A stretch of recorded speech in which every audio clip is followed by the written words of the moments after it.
so I missed Wednesday, but I'm here now, and so I wanted to talk about, I wanted this episode to be how to start full-time travel with kids. So y'all know that you want to travel, and people will say, I want to travel, I want to do this, but I don't know how to start. So this is for you.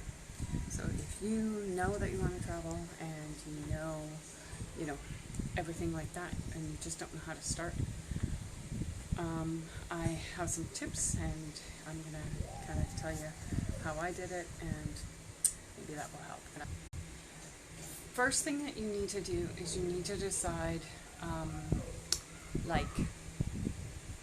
what your plan is. So sit down, think about it, write out, if you have a partner you might want to do it with them, write out what your dream is, like in detail, including all your senses. So not just I want to travel, but I want to buy a motorhome, stay in the motorhome, travel around, I want to camp, I want to, whatever your plan is.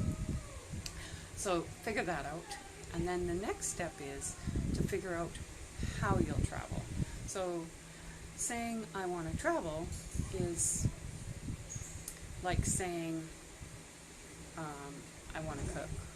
Do you know what I mean? Like, you need to know what specifically, or I want to read a book. Like there's thousands of books. Well, there's thousands of ways to travel. So you need to figure out how you want to travel.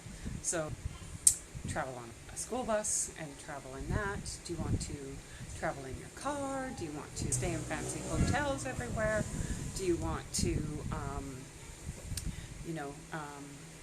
go to one place, stay there for 3 to 6 months, and then move on to the next?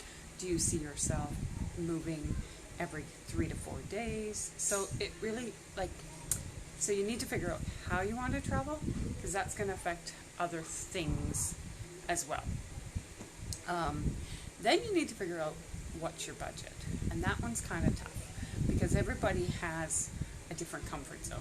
So for example, right now, wherever you're, Australia, or I don't know, whatever your budget is now, that's what you're used to living. You kind of need to figure out what your comfort zone is, right? So if your comfort zone is Airbnbs, then your budget is going to be a whole lot different than, say, if you're accustomed to camping in a tent. Your budget's going to be a lot less, obviously. So figuring out what your budget is, and part of that is going to be based on income. So I would love to have a $5,000 a month budget or a $10,000 a month budget, but I don't have that income coming in. So your next step is going to be figuring out an online business or way of funding your